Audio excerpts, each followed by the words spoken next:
সচিব ও নেতাকর্মী জাতীয় পার্টিকে নির্বাচনে অযোগ্য ঘোষণার দাবি জানান। এতে উভয় পক্ষের মধ্যে বেশ কিছুক্ষণ চলে হট্টগোল। যদিও উভয় মনোনয়নপত্র বৈধ ঘোষণা করেন রিটার্নিং কর্মকর্তা, 1% বোর্ডের স্বাক্ষরে গড়মিল হোল্ডিং ট্যাক্স ও টেলিফোন বিলের বকেয়া পরিশোধ না করায় রংপুর 3 আসনের 3 জনের প্রার্থিতা বাতিল হয়। বৈধ প্রার্থীর মনোনয়নপত্র 3 জন প্রার্থীর মনোনয়ন বাতিল হয়েছে এবং 7 জন প্রার্থীর মনোনয়নপত্র বৈধ বলে বিবেচিত হয়েছে।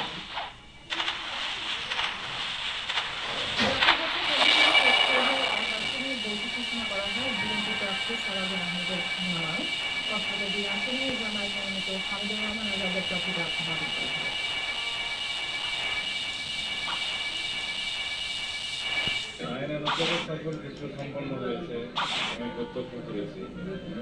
নির্বাচনের মাঠে আমরা সকল প্রার্থীকে স্বাগত জানাই।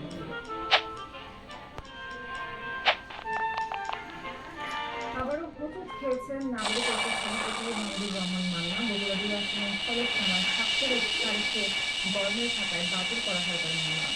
ব্রাহ্মণবাড়িয়া 2 আসনের স্বতন্ত্র প্রার্থী রিলিম সন্ধান সহ 11 প্রার্থীর মনোনয়ন বৈধ ঘোষণা করেছেন রিটার্নিং কর্মকর্তা। কুমিল্লার 11টি আসনে নিজের 6টি মনোনয়নপত্র যাচাই শেষ হয়েছে। বাকি 5টি আসনে যাচাই বাকি আজ শনিবার। বরিশালের 5 ও 6 আসনে মনোনয়নপত্র বাকি 21 জনের মধ্যে 2 জনের বাতিল এবং 2 জনের প্রার্থিতা স্থগিত হয়েছে।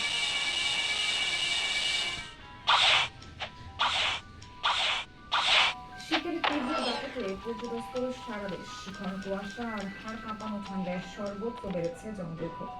আবহাওয়া অধিদপ্তর জানায় জানুয়ারি 5 তারিখ পর্যন্ত দেশের বিভিন্ন স্থানে ঘন কুয়াশা ও শৈত্যপ্রবাহ অব্যাহত থাকবে।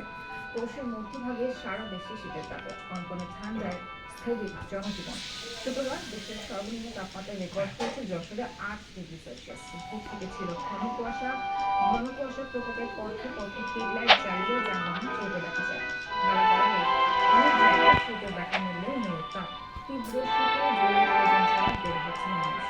এ ফাঁকে খেটে খাওয়া মানুষ। শীতের সাথে পাল্লা দিয়ে বাড়ছে ঠান্ডাজনিত রোগের প্রকোপ। আক্রান্তদের বেশিরভাগই শিশু ও বয়স্ক। এদিকে আবহাওয়া অধিদপ্তর দ্রুতই শীতের প্রকোপ কমার কোনো সুসংবাদ দিতে পারেনি। আসলে এই শীতটা আমার যদি প্রিভিয়াস এক্সপেরিয়েন্স থেকে বলি, আসলে এরকম এক্সপেরিয়েন্স করি না।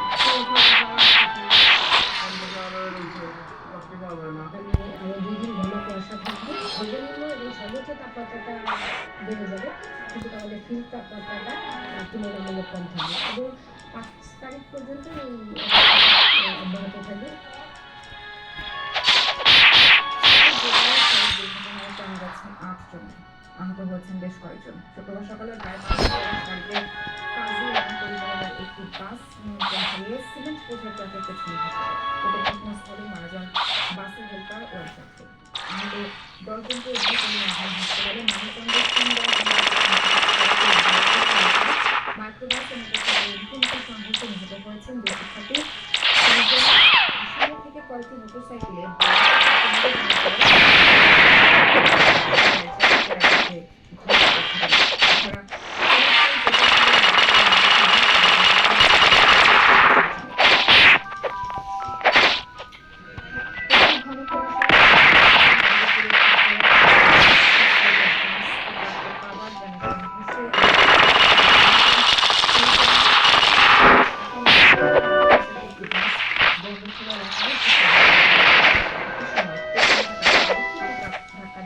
দুর্ঘটনা কবলিত বাসটিকে।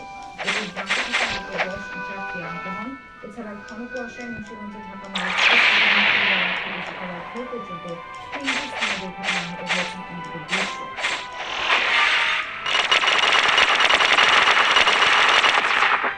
চট্টগ্রাম নগরে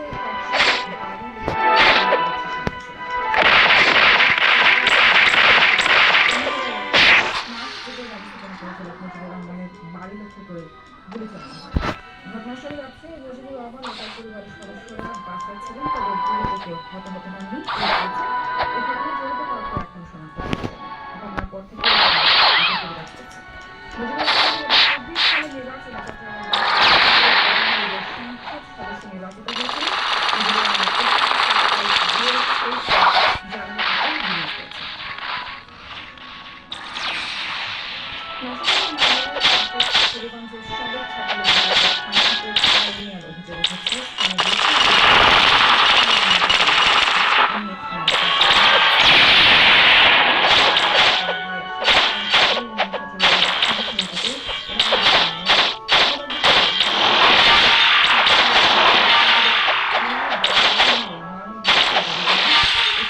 পুলিশের সাথে তাদের বাগবিতণ্ডা হয়।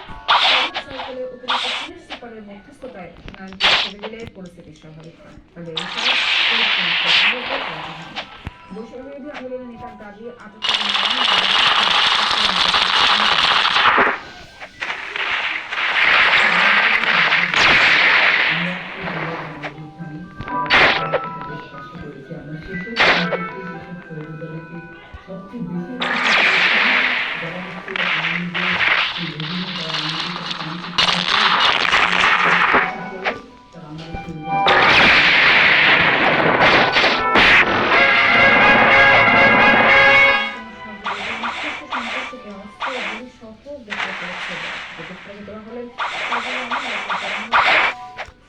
শারিক আহমেদ সুমন ওরফে হকি সুমন, মোস্তফা কামাল বাপি ওরফে শুটার বাপি। শুক্রবার দুপুরে র্যাব স্টার ব্যাপারে সংবাদ সম্মেলন সংস্কৃতি জানায় উত্তরপুরা মিরপুর এলাকায় নিয়মিত চাঁদাবাজি ও সন্ত্রাসী কর্মকাণ্ড চালাচ্ছিল।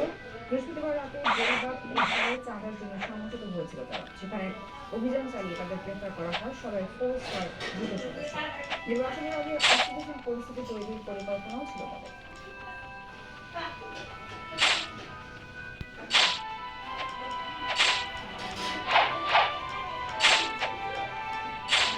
পুলিশের বন্ধুর সাথে তারা কাজ করে এবং ফার্দার ইনভেস্টিগেশনে হয়তো আমরা আরো বিস্তারিত জানতে পারি। এদের বিরুদ্ধে একাধিক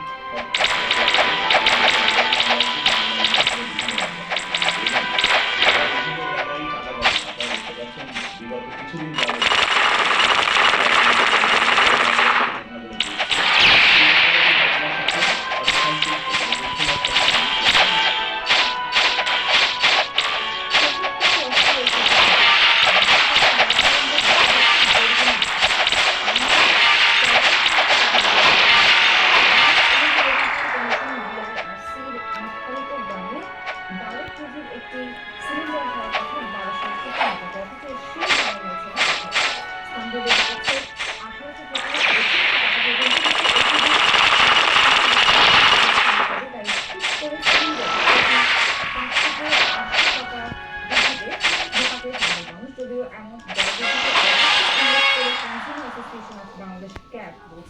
সিন্ডিকেটের কবলে পড়েছে এলপিজি খাত। অভিযোগ, সরকারের নিষ্ক্রিয়তার সুযোগে বাজার অস্থিতিশীল করছে সিন্ডিকেট।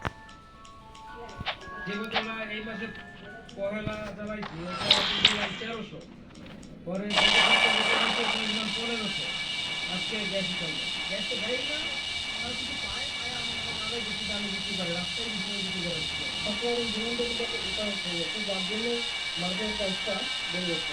যেগুলো রেগুলার যারা দিতে এখানে দিয়ে করেন, যারা আমি এই ফ্যাশনের আছে সাপ্লাইটা আপনারা করে করেন প্রতিনিধি নির্ধারণ করে যে পরিণতি সেরকম হবেই। আজকে তেলের মূল্য এভাবে নির্ধারণ করা, ফাইন্যান্স কর্তৃপক্ষের এভাবে মজবুতে থাকা, এগুলো থেকে নির্দেশ করেন যে আমরা খাদ্য ব্যবস্থা করে থাকি। বিকেএসপি ভবনে হামলার মামলার ঘটনায় চুয়ান্ন জনের নাম উল্লেখ করে অজ্ঞাতনামূলক 600 জনের বিরুদ্ধে মামলা করা হয়েছে। শুক্রবার বিকেএসপির লিগ্যাল অ্যান্ড লাইসেন্সিং বিভাগের সহকারী পরিচালক মোহাম্মদ আশরাফুল জামান তাদের বাদী করে সুরেন্দ্রনগর থানায় এই মামলা দায়ের করেন। এতে হামলা ভাঙচুরের ঘটনায় আনুমানিক 2.1 লাখ টাকা খরচ হয়েছে বলে উল্লেখ করা হয়েছে। এরপর বৃহস্পতিবার বিকেলে বিভিন্ন এলাকায় বিটিআরসি ভবনের সামনে জড়ো হন কিছু মোবাইল ব্যবসায়ী। তারা বিভিন্ন নিয়ে এক পর্যায়ে বিটিআরসি ভবনের অংশ ভাঙচুর করেন। এ সময় আইন শৃঙ্খলা বাহিনী ঘটনাস্থল থেকে 45 জনকে আটক করে। আজ ওই মামলায় গ্রেফতার দেখিয়ে আদালতে পাঠিয়ে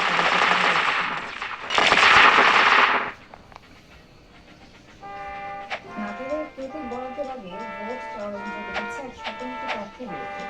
এ বিষয়ে আইন অনুযায়ী কথা বলেছেন রিটার্নিং কর্মকর্তা। শুক্রবার বিকেলে নিজের একাশী স্বতন্ত্র প্রার্থী কাউফুল ইসলাম একটি ভিডিও ছড়িয়ে পড়ে। ভিডিওতে দেখা যায় লালপুরের গোপালপুর বাজারে নির্বাচনী গণসংযোগে সমর্থিত সমর্থকরা কলস মাথায় নিয়ে ভোট চেয়ে স্লোগান দিচ্ছে। নির্বাচনের প্রতি বরাদ্দের আগে নির্বাচন জেলা প্রশাসক